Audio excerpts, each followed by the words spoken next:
Tinular.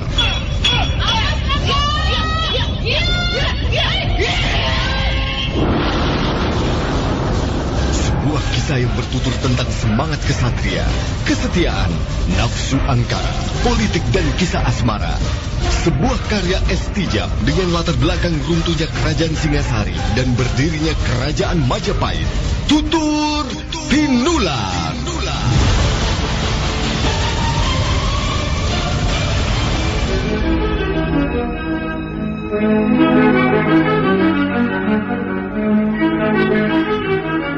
Naskah ditulis dan diolah oleh Estijab, hiasan musik dan sutradara C. Ispriyonoka.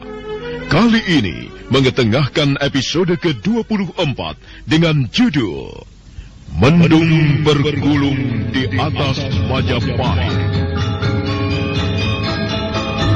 Dalam seri ke-691 ini didukung oleh para pemain Lili Nur Indasari sebagai Luh Jinggan, Ferry Fadli sebagai Arya Kamandanu, Ivonero sebagai Sakawuni, Sunario sebagai Tong Lindri, Margaret sebagai Nyiranda Taji, dan Asdi Suhastra, pembawa cerita.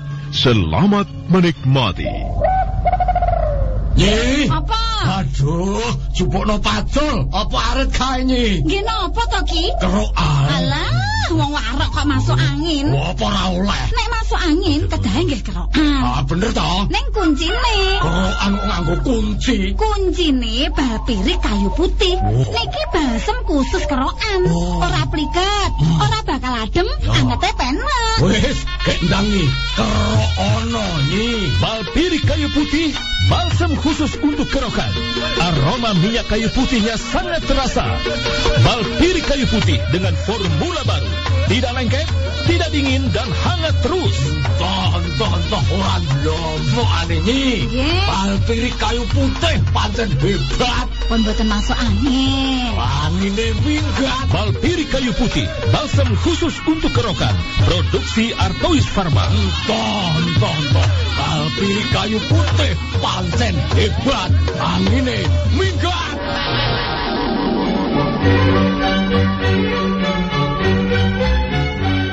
Panji Ketawang jatuh terkulai karena terlalu banyak minum tuak. Sebelumnya dia ngoceh tidak karuan tentang pamannya, Arya Kamandanu, yang dinilainya sebagai orang bodoh, tidak tahu cara hidup yang baik. Pamannya dikatakan sebagai ketinggalan zaman karena tidak bisa memanfaatkan kesempatan, tidak becus menggunakan kedudukan dan pangkatnya. Kakang, dia sudah lemas tak berdaya. Mari kita seret dia ke biliknya. Mulutnya bau sekali, Kakang. Dia terlalu banyak minum tuak. Aduh, siapa yang mengajarinya? Entahlah, Wuni. Pengaruh dari mana sehingga Panji bisa bertingkah pola seperti ini? Sepertinya dia jarang keluyuran, tidak keruan. Teman-temannya pun tidak ada yang seperti dia, Kakang. Kita mana tahu pergaulan anak-anak sekarang. Kita selalu disibukkan oleh pekerjaan-pekerjaan kita. Dasar anak bandel, susah diatur. Sudahlah, Wuni. Mari kita seret dia ke biliknya. Mari, Kakang. Kamandanu dan Sakawuni menyeret tubuh Panji Ketawang masuk ke dalam biliknya. Setelah itu mereka menuju ke serambi tengah untuk membicarakan perihal Panji Ketawang. Baru saja pembicaraan akan dimulai, tiba-tiba Luh Jinggan menghampiri mereka. Paman Kamandanu, Bibi Uni, ada apa? Saya tadi dengar ribut-ribut. Tidak ada apa-apa, adik Lu. Mengapa terbangun, adik Lu? Saya tadi tidur pulas sekali. Lalu seperti ada yang teriak-teriak. Saya terbangun. Lalu seperti ada tubuh diseret. Tapi kan tidak ada apa-apa ya? Tidak ada apa-apa. Kami di sini dari tadi ngobrol, tapi tidak ada apa-apa. Syukurlah kalau begitu. Jangan takut, adik. Kami tidak akan jauh-jauh darimu. Terima kasih. Nah, kembalilah tidur. Baik, Paman. Bibi Uni, saya tidur. Tidurlah, adik Lu. Luh Jinggan kembali menuju biliknya. Kamandanu dan Sakawuni saling memandang. Luh Jinggan hilang di kelokan lorong menuju biliknya. Malam kian larut, sepi menyebar menyatu denging cengkrik. Arya Kamandanu melanjutkan pembicaraannya dengan Sakawuni. Tugas orang tua di zaman sekarang memang tidak mudah. Terlebih orang seperti kita, Wuni. Kehidupan kita selalu disorot oleh masyarakat. Sebagai orang yang punya kedudukan, punya pangkat dan dikenal. Masyarakat akan menyorot apa tentang kita, Kakang? Sebagai contoh, Panji Ketawang. Iya. Anak bandel itu selalu merepotkan kita.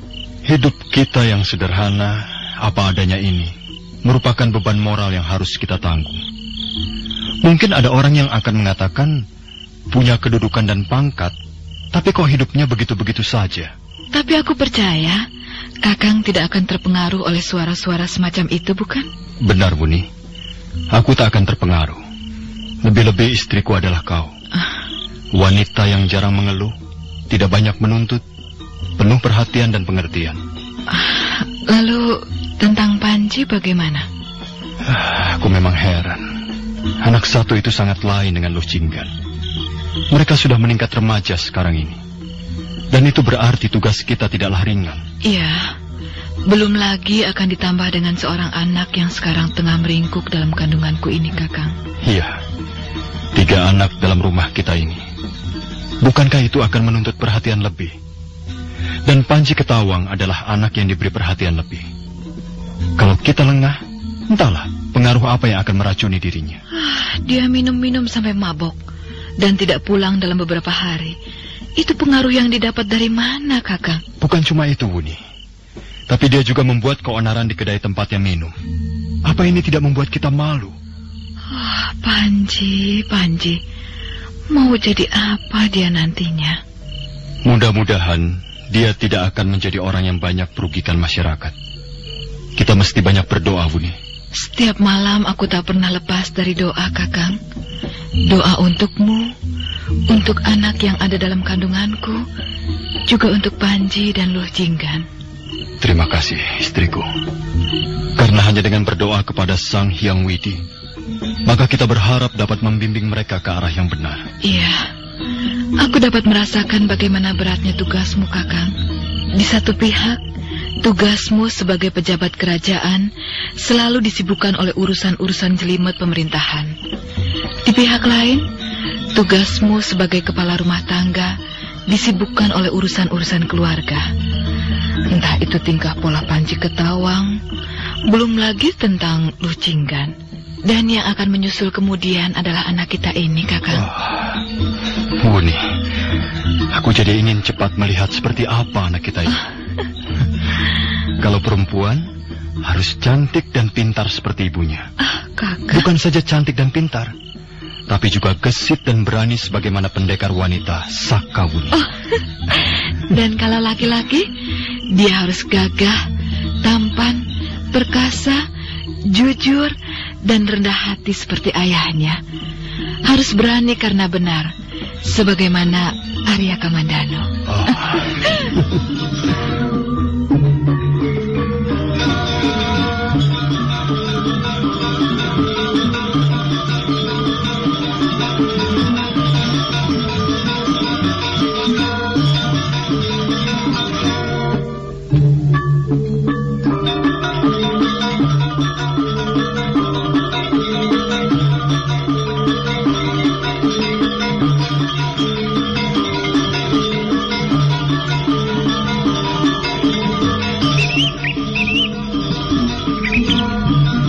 Esok harinya, Kamandanu dan Sakawuni masih menyambung pembicaraan tentang Panji Ketawang.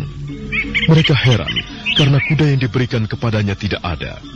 Sementara itu Panji Ketawang masih lemah dan belum bisa bangun dari tempat tidurnya.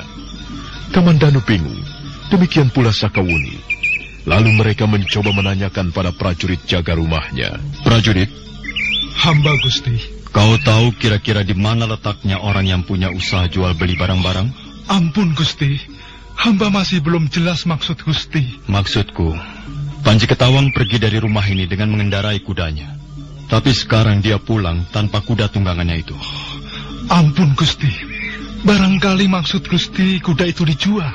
Benar prajurit. Apakah kau tahu? Ampun Gusti, menurut teman hamba yang bertugas jaga di pintu gerbang istana, Tuan Muda Panji Ketawang menjual kudanya pada saudagar kaya bernama Tong Lindri. Istrinya juga punya usaha sama, namanya Nyi Randa Taji. Begitu? Iya. Baiklah, sekarang kau panggil mereka kemari. Hamba Gusti. Setelah menyembah 3 kali, prajurit itu lalu segera menjalankan titah Gusti Panglimanya. Kamandanu masih berdiri di tempatnya. Sakawuni perlahan-lahan mendekati suaminya. Apa kau yakin benar kuda itu dijual pada orang yang kau tanyakan tadi? Aku memang pernah mendengar nama itu. Tong Lindri dan Nyi Randataji adalah sepasang suami istri yang punya kesukaan dan minat membeli barang-barang dari anak-anak pejabat. Mereka membeli murah untuk kemudian dijualnya dengan harga tinggi. Lalu apa yang akan kau lakukan terhadap mereka? Entahlah, Buni. Kita lihat saja nanti. Kau tidak akan bertindak tegas terhadap mereka, kan? Kalau minat dan kesukaannya itu menyesatkan banyak orang, terutama di kalangan anak-anak muda, aku perlu menasihatinya, Buni. Bagus. Itu yang kuharapkan.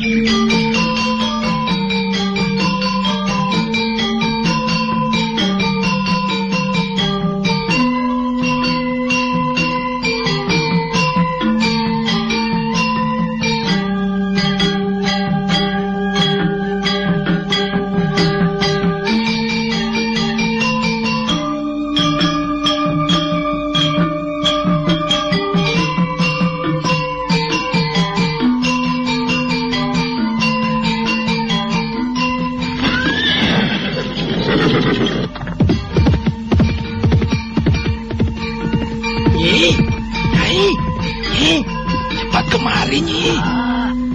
Ada apa? Ada apa, Ki? Nyai, kau tahu siapa yang baru datang dari sini tadi? Oh, seorang prajurit Majapahit. Nah. Apanya yang nah? Kau tahu untuk apa dia kemari? Biasa. Kalau tidak disuruh anak pejabat untuk menjual barangnya, lantas apa lagi? Nyai, pikiranmu selalu itu saja. Loh, lantas aku mesti pikir apa? Nyi, kita dipanggil untuk menghadap Gusti Panglima Arya Kamandanu.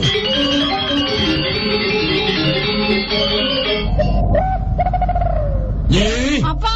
Aduh, jupukno pacul. Apa aret kae, Nyi? Nggih napa to, Ki? Kerokan. Alah, wong warok kok masuk angin. Apa ora oleh? Nek masuk angin kedahe nggih kerokan. Bener to? Ning kuncine. Kerokan kok nganggo kunci. Kuncine bal pirik kayu putih. Niki balsem khusus kerokan. Ora pliket, ora bakal adem, angete penak. Wis, kendangi kerokono, Nyi. Bal pirik kayu putih, balsem khusus untuk kerokan. Aroma minyak kayu putihnya sangat terasa. Bal pirik kayu putih dengan formula baru. Tidak lengket, tidak dingin, dan hangat terus. Toh, orang lomo ane, Nyi. Bal pirik kayu putih pancen hebat. Pun boten masuk angin. Angine minggat. Bal pirik kayu putih, balsem khusus untuk kerokan. Produksi Artois Pharma. Toh. Bal pirik kayu putih pancen hebat. Angine minggat.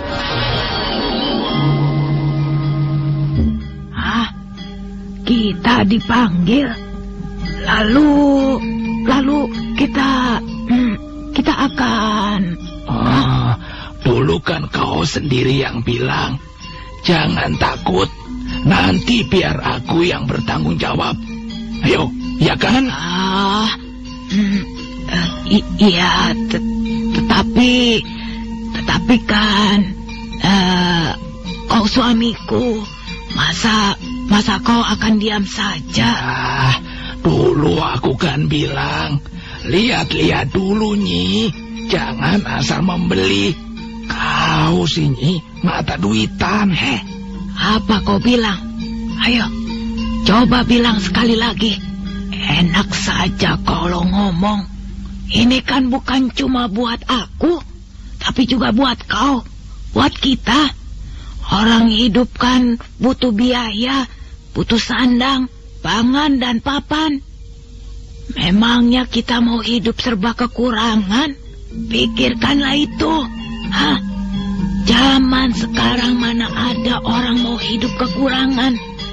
Kau sendiri kan pernah cerita, perkawinan saja sudah seperti diperdagangkan. Dihitung untung ruginya. Nah, Apa itu bukan takut hidup kekurangan, hidup miskin? Ya. Sudahlah, Nyai. Nah, Nyai, sekarang yang harus kita pikirkan bersama, bagaimana caranya supaya Gusti Arya Kamandanu tidak marah pada kita. Kalau seandainya Gusti Panglima menyatakan kita bersalah karena menjadi tukang tada, lalu kita mau buat apa? Gusti Panglima sewaktu-waktu bisa memerintahkan prajurit-prajuritnya menangkap kita karena sudah dianggap merugikan banyak orang. Dan aku yakin pasti Gusti Panglima sudah tahu banyak tentang kita. Beliau mempunyai telik sandi yang bisa menyelidiki usaha kita, Nyai. Jangan, Ki. Jangan sampai kita ditangkap dan masuk kurungan. Jangan. Ya. Lalu, apa kita mau minggat dari sini, Nyai? Kita akan lari. Kalau kita lari, percuma saja. Prajurit-prajurit akan mengejar kita dan kita bisa jadi buronan. Apalagi kalau kemudian tertangkap. Waduh, hukumannya lebih berat. Oh, jangan, Ki. Kita jangan lari. Jangan sampai jadi buronan. Kita bisa malu sama orang-orang. Apa nanti kata masyarakat? Jangan, Ki. Jangan sampai seperti itu. Iya. Aduh, mau dibilang bagaimana ya?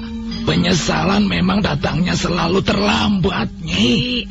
Ayo Ki, pikirkan bagaimana caranya kita bisa lepas dari kesulitan ini. Pokoknya jangan sampai kita masuk kurungan. Ya, kalau kita sampai dituduh sebagai tukang tada, hukumannya akan berat karena dianggap sebagai pendorong terjadinya tindak pencurian, tindak penyelewengan, Nyai. Aduh, Ki, lalu bagaimana? Carikan jalan keluarnya. Dan jangan sampai semua yang ada di rumah kita ini disita pemerintah. Kita bisa melarat, Ki. Kita bisa tidak punya apa-apa lagi. Bagaimana, Ki? Para dewa, selamatkanlah kami dari bencana ini. Sang Hyang Widiwasa, turunkanlah kemurahan-Mu pada kami. Lepaskanlah kami dari kesulitan ini. Ampun, Dewa. Sudah, Nyai. Jangan menangis. Mari kita menghadap pada Gusti Panglima. Tapi bagaimana nanti kalau sampai... Sudahlah. Kita pasrah saja. Mudah-mudahan Gusti Arya Kamandanu tidak menakutkan seperti yang kita bayangkan sekarang ini. Mudah-mudahan beliau lapang dada memaafkan kesalahan kita. Oh ya, kalau begitu kita kembalikan saja kuda beliau, Nyai. Mana bisa? Loh, kenapa? Kuda itu sudah terjual. Aduh, Nyai. Lantas bagaimana? Kita kembalikan saja uangnya. Baik, itu bagus sekali. Berapa semuanya, Nyai? Uang yang dulu kita beli sejumlah 35 kepeng. Lalu kau jual berapa? Kuda bagus itu laku terjual 50 kepeng. Wah, kalau begitu kembalikan berikut keuntungannya. Tuh, dalam keadaan begini pun kau masih saja memikirkan uang. Iya. Kita berikan semuanya. Ya, semuanya.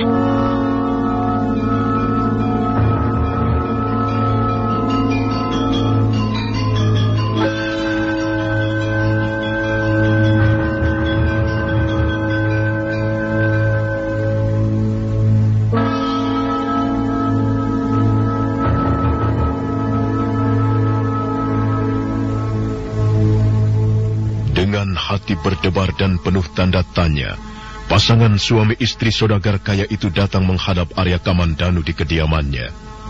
Tong Lindri sudah pasrah terhadap apa yang nantinya akan dijatuhkan kepadanya. Sedang istrinya, Nyi Randa Taji, masih mengharapkan uang hasil penjualan kuda itu tidak diserahkan semuanya.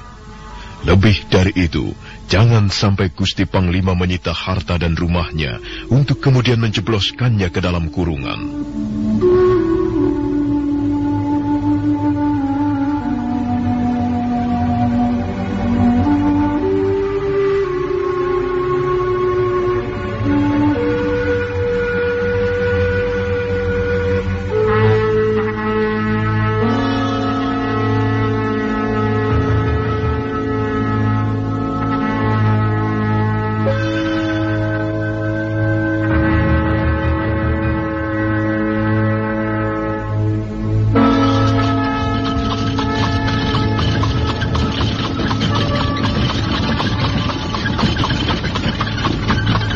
Dengan mengendarai kereta kudanya, pasangan saudagar kaya ini menuju kediaman Arya Kamandanu.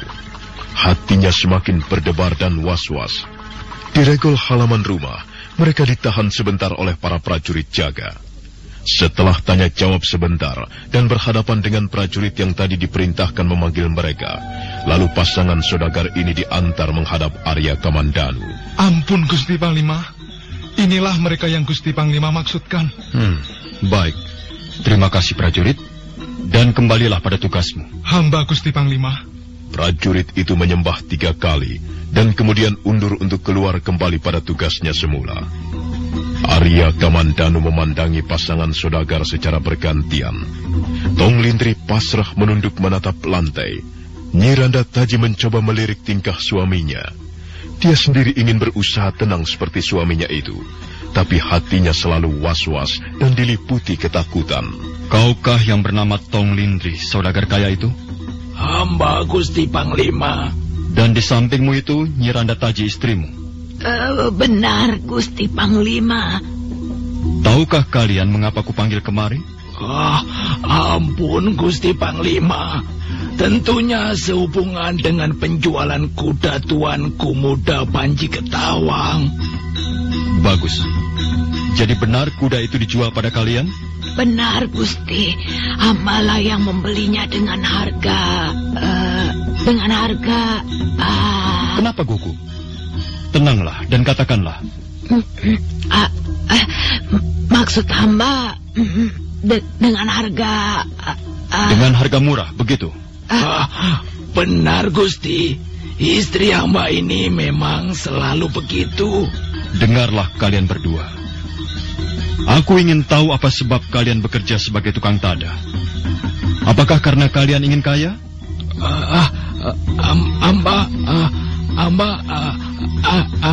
Gusti. Ketahuilah, bekerja sebagai tukang tadah itu sangat tidak terpuji. Karena akan menyesatkan anak-anak muda yang belum mampu berpikir panjang. Dengan kata lain, pekerjaan seperti kalian itu justru mendorong mereka mencuri dan menyelewengkan harta benda orang tuanya yang sepanjang hari sibuk dengan urusan-urusan pemerintahan. Nah, sudah berapa banyak harta benda itu kalian simpan? Nyi. Apa? Aduh, jupukno pacul. Apa arit kae Nyi? Nggih napa to Ki? Kerokan. Alah, wong warok kok masuk angin. Apa ora oleh? Nek masuk angin kedahe nggih kerokan. Bener to? Ning kuncine. Kerokan kok nganggo kunci. Kuncine bal pirik kayu putih. Niki balsem khusus kerokan. Ora pliket, ora bakal adem, angete penak. Wis, kek ndangi. Kerok ono Nyi. Bal pirik kayu putih, balsem khusus untuk kerokan. Aroma minyak kayu putihnya sangat terasa. Bal pirik kayu putih dengan formula baru. Tidak lengket, tidak dingin, dan hangat terus. Toh, orang lomo ane Nyi.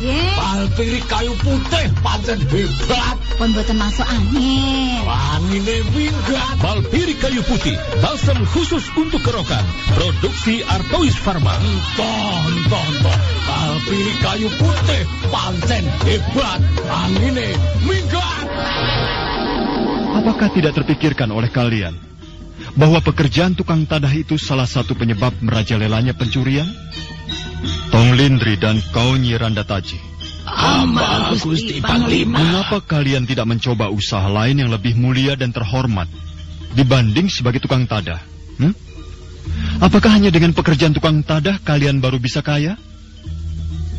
Percayalah, kekayaan itu sementara sifatnya. Karena kalau kalian mati, toh kekayaan itu tidak kalian bawa. Yang kalian bawa adalah amal budi dan kebaikan.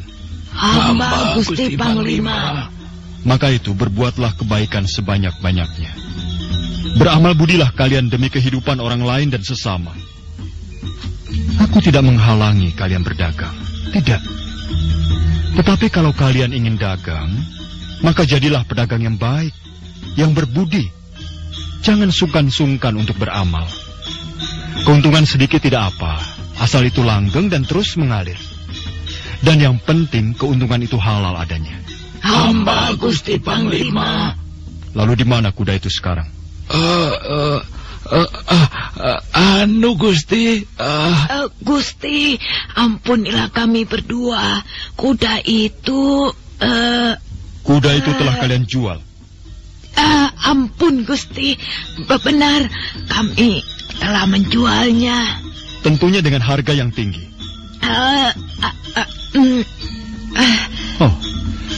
Aku ingin kalian jujur. Meskipun sebagai pedagang, kalian harus tetap jujur. Ayo, katakan.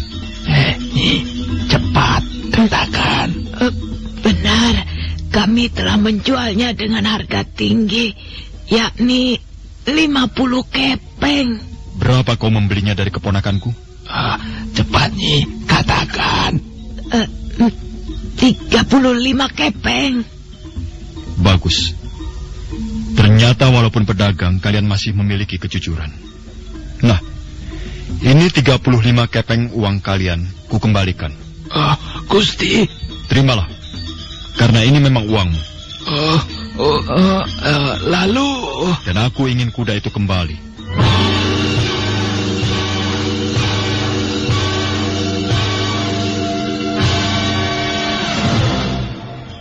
Apapun caramu dan bagaimanapun jalannya, kuda itu harus kembali lagi kemari.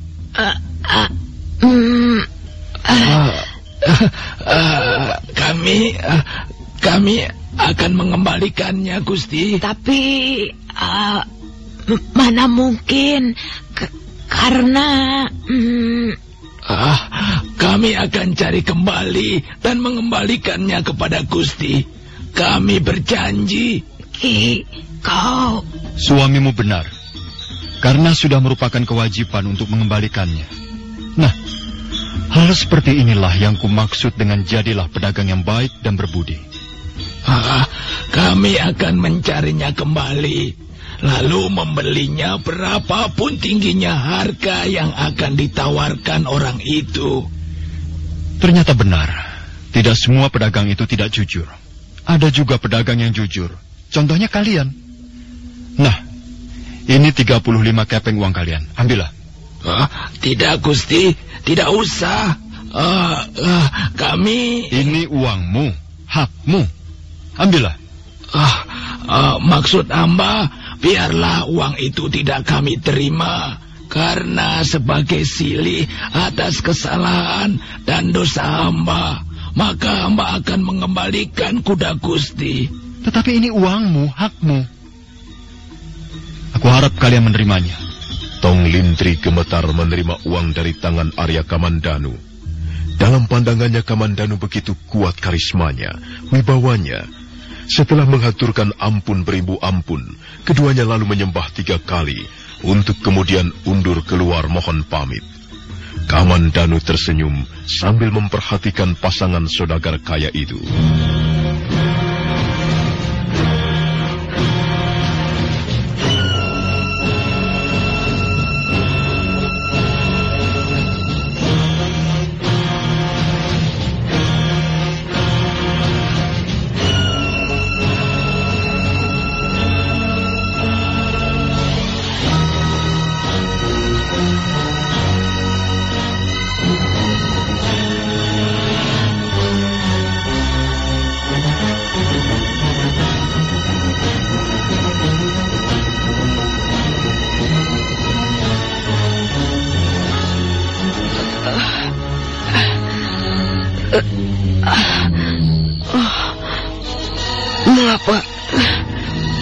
badanku sakit semua. Aduh, di mana aku? Hei, bukankah ini ruang milikku? Aku sudah kembali. Aku sudah berada di rumah Paman Kamandanu. Apa yang telah terjadi? Aku lupa ingat. Ya. Kalau tidak salah, aku mabuk. Lalu berkelahi dan badanku sakit semua. Aduh.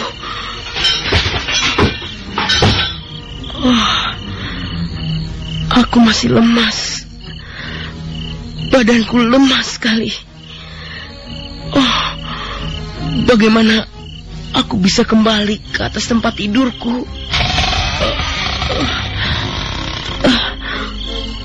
Panji, apa yang terjadi? Loh, kenapa kau ada di lantai? Kau baru saja jatuh ya? Bibi Uni. Mari, Bibi bantu naik ke tempat tidurmu. Terima kasih, Bi. Kau masih lemah, Panji. Jangan banyak bergerak dulu. Bi, Mama mana? Ada. Kenapa? Saya...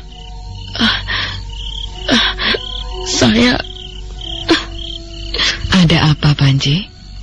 Kok tiba-tiba kau menangis? Saya bersalah, Bi. Bersalah? Kau ini ada saja. Salah apa? Saya bersalah besar pada Paman Kamandanu. Saya telah pergi dari rumah beberapa hari. Begitu. Lalu selama 3 hari itu kau kemana? Saya berbuat yang tidak-tidak. Kuda saya jual, lalu minum sampai mabuk. Saya hambur-hamburkan uang. Saya malu, Bi. Malu pada Paman Kamandanu, malu pada Bibi Uni, malu pada Lujinggan, malu pada diri saya sendiri. Saya nanti kau sampaikan itu semua pada pamanmu, ya? Bilang saja terus terang apa kesalahanmu. Lalu kau minta maaf. Dan tentunya kau harus janji tidak mengulanginya lagi. Iya, Bi. Kau sudah besar sekarang, Panji. Sudah remaja. Kau sudah harus bisa bertanggung jawab, baik atas dirimu sendiri maupun masa depanmu. Kalau kau terus-menerus seperti ini, itu berarti kau tidak bertanggung jawab. Sedang anak laki-laki harus berani dengan tanggung jawab, Panji. Maafkan saya, Bi. Saya menyesal. Sungguh, saya tidak akan mengulangi lagi apa yang telah saya lakukan ini. Bagus. Berjanjilah pada dirimu sendiri. Setelah itu, baru berjanji pada orang lain. Baik itu pada Bibi, pada Paman, maupun Lujinggan. Mengerti? Iya, saya mengerti, Bi. Nah, sekarang tidurlah. Badanmu masih lemah. Kau masih harus banyak beristirahat. Nanti kalau kau sudah segar, sudah sehat, baru kau menghadap Paman untuk minta maaf, ya? Iya, Bi. Nah, istirahatlah. Bibi tinggal dulu. Bibi mau mengerjakan yang lainnya. Baik, Bi. Bibi pergi ke belakang dulu, ya? Bi, Panji sudah banyak merepotkan Bibi. Tidak apa. Yang penting jangan ulangi lagi.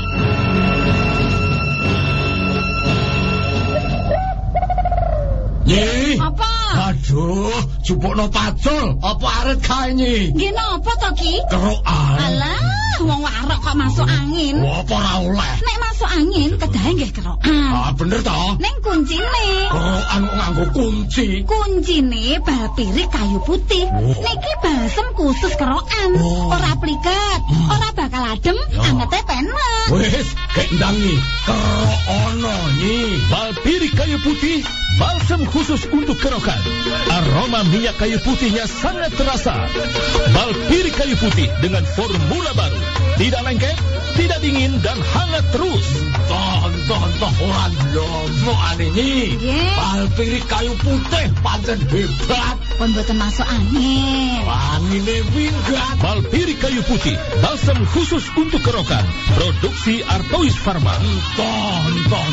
Bal pirik kayu putih pancen hebat. Angine minggat.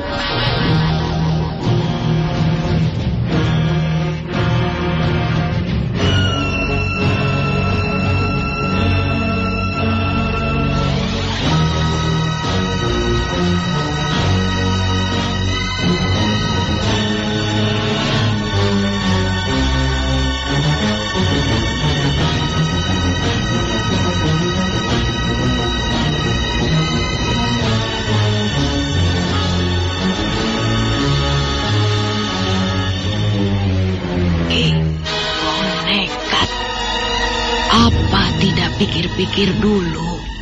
Coba bayangkan, mana mungkin kita bisa mencarinya kembali. Andai pun ada, tentunya harganya sudah naik. Mana mungkin 50 kepeng. Nyai, kau pilih mana? Kita cari sampai ketemu, lalu kita tebus berapapun harganya. Dibanding dengan kalau Gusti Panglima marah, lalu menjatuhkan hukuman, sekaligus menyita semua yang ada ini atas nama pemerintahan Majapahit. Mana mungkin. Gusti Panglima tidak mungkin akan bertindak sekejam itu, Ki. Beliau pasti pikir-pikir dulu. Kita ini kan rakyat yang harus diayomi, dilindungi, diberi bimbingan dan pengarahan. Bukannya malah ditindas dan dikekang. Mana bisa maju rakyat Majapahit ini kalau keadaan rakyatnya ditindas, dikekang, dan terus ditakut-takuti. Kau itu bicara seenak perutmu saja. Kenapa tidak tadi saja waktu menghadap Gusti Panglima kau ngomong seperti ini? Mengapa baru sekarang kau bilang di hadapanku, Nyai? Iya, soalnya baru ingat sekarang. Sudahlah, jangan banyak bicara. Salah-salah ada yang dengar dan sampai di telinga Gusti Panglima malah tambah repot urusannya. Aku kan cuma menyampaikan unek-unekku. Memangnya kita di Majapahit ini dilarang menyampaikan unek-unek? Kita kan bebas. Uang namanya saja rakyat kok. Iya. Bagaimana kalau kita sudah menemukan kuda itu, lalu kita bilang saja pada pemiliknya yang baru itu bahwa Gusti Panglima Arya Kamandanu menghendaki kuda itu, karena kuda itu ternyata milik Gusti Kamandanu yang hendak diambilnya lagi.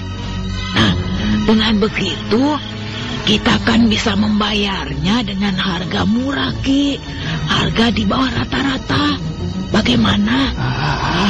Akal-akalanmu itu akal-akalan cari penyakit, Nyai. Sudahlah, aku mau pergi mencari kuda itu. Tunggu dulu, Ki. Apalagi?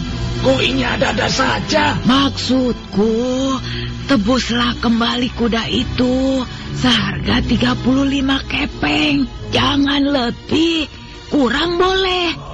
Dasar mata duitan.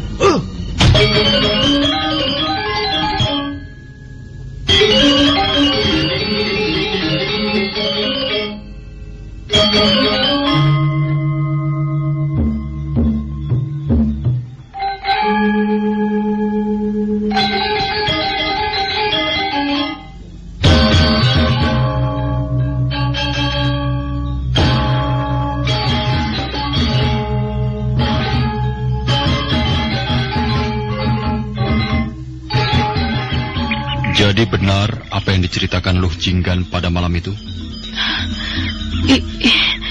Iya, Paman. Benar. Kenapa kau melakukannya? Saya tidak tahu. Kenapa tidak tahu? Saya menyesal, Paman. Panji, bukan kata sesal yang ingin Paman ketahui dari tindakanmu itu.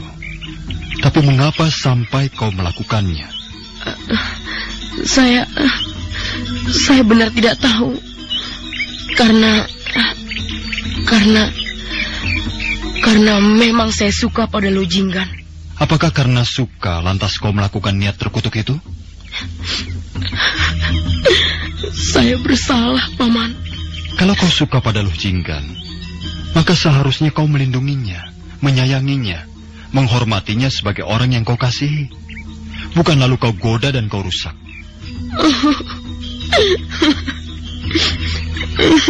Sebagai lelaki, seperti yang pernah Paman katakan, kau harus punya rasa tanggung jawab. Kau harus punya wibawa. Dan kau harus berani menghadapi apapun, termasuk berani menghadapi kenyataan. Nah, kalau pada kenyataannya Luh Jinggan tidak menanggapi kasih sayangmu, hadapilah itu dengan ketabahan, karena itu adalah kenyataan. Bukan lantas kau mencari jalan lain dengan akal-akalan yang tidak senonoh. Paman tahu kau mulai dewasa, mulai mempunyai rasa tertarik pada lawan jenismu. Tapi sekali lagi, kau harus punya wibawa. Panji, minumlah. Ini, Bibi bawakan air. Terima kasih, Bi. Panji, kau boleh tertarik pada lawan jenismu. Itu tidak apa-apa. Itu wajar. Tapi seperti yang Paman sampaikan, kau harus punya wibawa. Hormatilah wanita. Jagalah dia, lindungi dan sayangi dia. Dan kalau wanita itu tidak menanggapi pernyataan cintamu, terimalah itu dengan jiwa besar. Sebab lelaki harus berjiwa besar.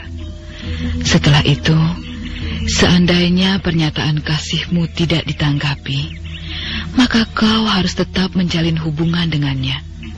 Karena apa? Karena persahabatan dan persaudaraan itu lebih kekal daripada percintaan. Jalinlah hubungan persahabatan dan persaudaraan dengannya. Iya, Bi. Panji menyesal, Bi. Rasa sesalmu itu harus kau nyatakan dengan perbuatan, bukan cuma dengan kata-kata, ya? Iya, Bibi Uni. Nah, sekarang mintalah maaf pada pamanmu. Paman, Panji minta maaf. Panji tidak mengulanginya lagi.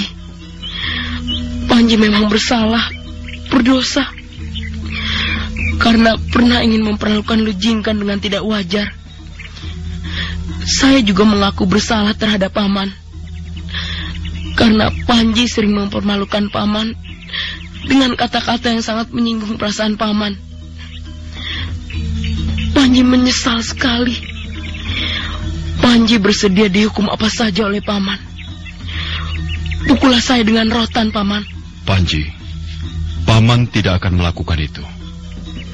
Andai pun Paman pukul, maka yang sakit hanyalah badanmu. Tapi kenakalan itu berasal dari pribadimu. Jadi percuma Paman memukulmu dengan rotan.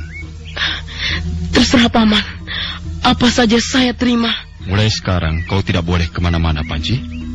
Dan kau harus mulai belajar berpuasa. Jangan selalu menuruti keinginan daging.